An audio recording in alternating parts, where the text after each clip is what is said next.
Due to functional MRIs, we now know that the brain is not fully developed during adolescence. The portion of the brain that is not developed is the prefrontal cortex. The prefrontal cortex sits behind the forehead, and it is the CEO of the brain. It controls working memory, planning, organization, and the modulating of mood. Because the prefrontal cortex is not developed, here are some of the things that adolescents struggle with. The inability to accurately interpret social cues, meaning that if two adolescents are in a hallway and they accidentally bump each other, instead of them realizing that this is an accident, they look at it as deliberate and could also produce a fight. It permits the negative emotions to dominate, its impulsivity and inattention, and the insensitivity to consequences. What we know about that is that threats don't work. And they have a heightened sensitivity towards rewards, meaning that the kids today like extrinsic rewards. Now, let's talk about the youth that we serve. These are youth that have had an overexposure to violence, trauma, abuse, and neglect. So what that means is that these behaviors are actually magnified in those youth. This is why the Tennessee Department of Children's Services has chosen to use ART, known as Aggression Replacement Training. It's an evidence-based program that was developed by Arnold Goldstein and Barry Glick in the 1980s. Aggression replacement training is a multi-model psychoeducational treatment modality. It's designed to alter the behavior of chronically aggressive adolescents and young children.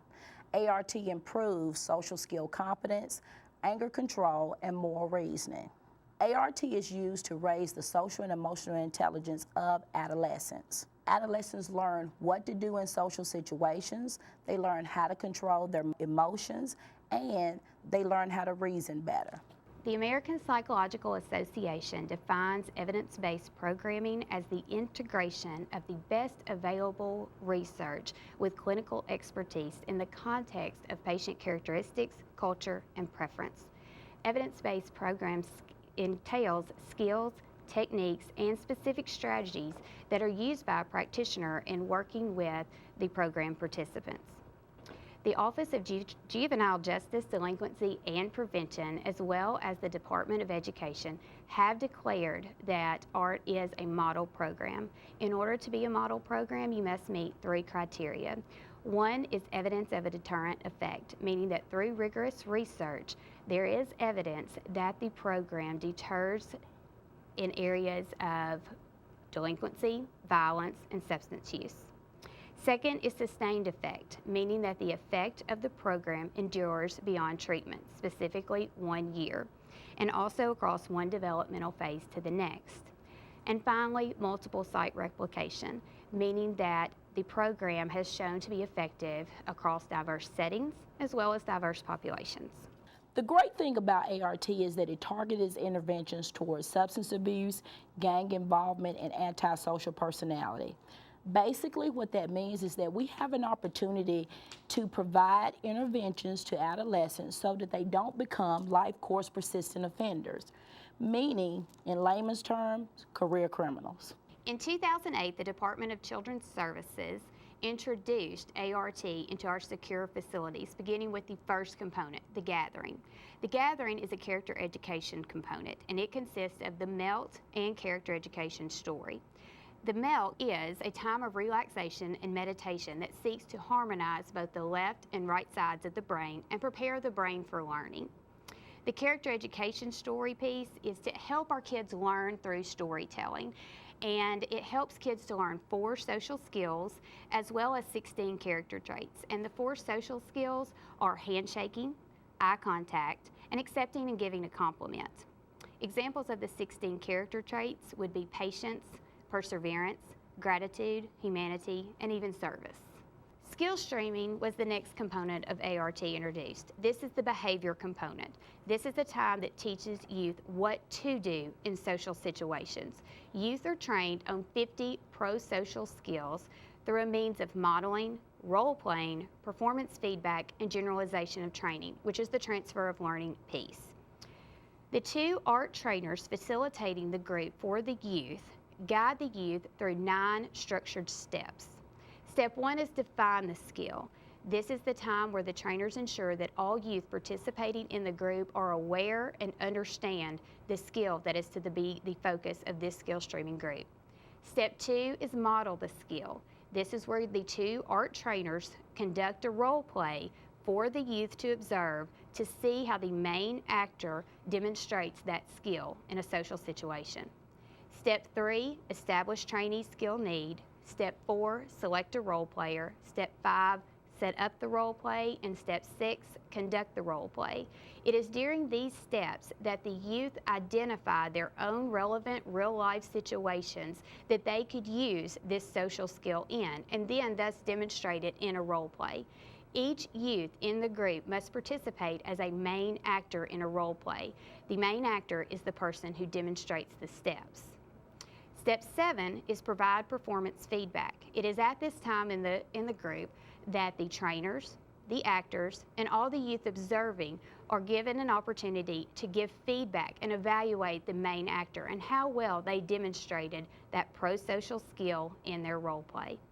Step 8 is assigned skill homework. This is the portion where the youth take the skill that they have learned in group outside of group, the transfer of learning piece, and they practice it in their real life situations outside of group. Step 9 is select the next role player, and the cycle begins again. Social skills that are often learned, or examples of skill streaming skills that can be learned, are listening, how to introduce yourself, standing up for a friend, and how to avoid a fight.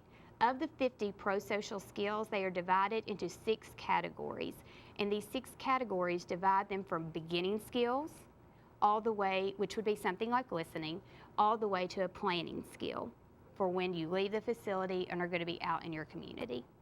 Anger control training is the emotion component of ART. This is the component that teaches youth what not to do. The goal of this group is to teach them what arouses their anger and help to make the arousal of anger a less frequent occurrence, as well as to teach them self-control techniques that they can utilize when the anger is aroused. The anger control training groups also follow the group facilitation model of modeling, role-playing, performance feedback, and generalization of training. Again, 2 ART trainers facilitate a group of youth, utilizing structured steps.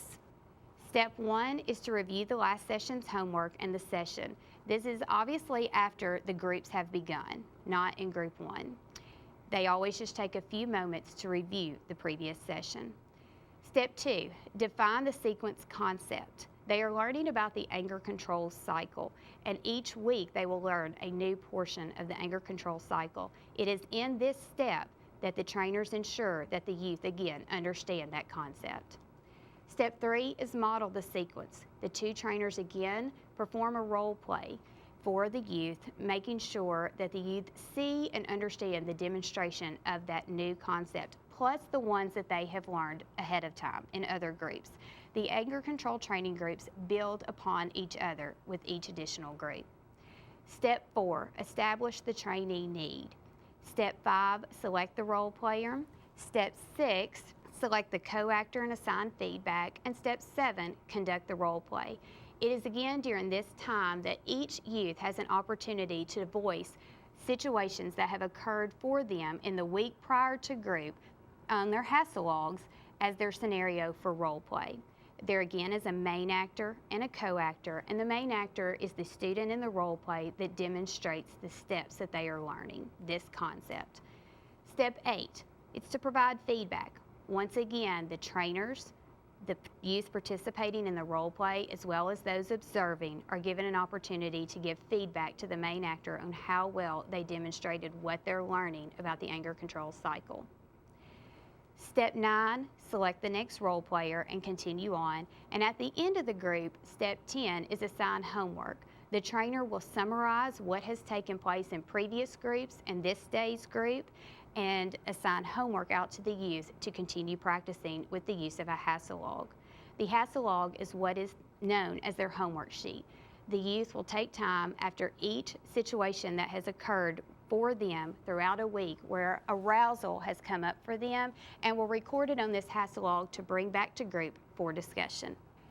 The anger control cycle demonstrates the different concepts that are trained throughout each anger control training group.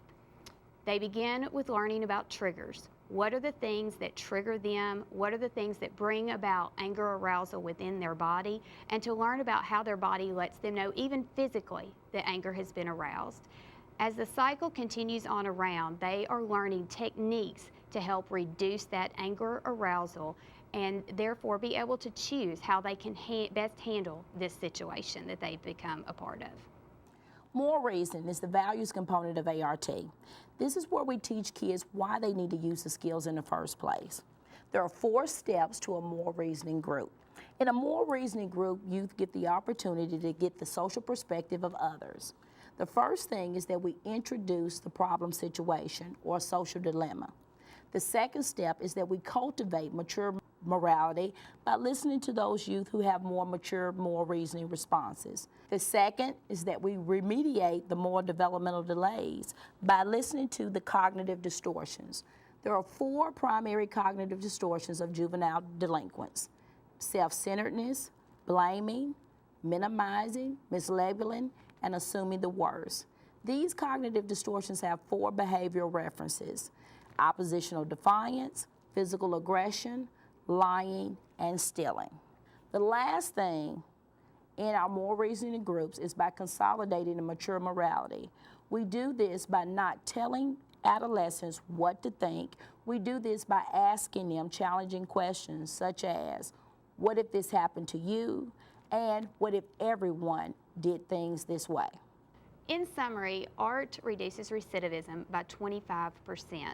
What that means to us is that we have a real opportunity to impact the lives of the youth that we serve in an everyday setting, the facilities that they currently reside in our state.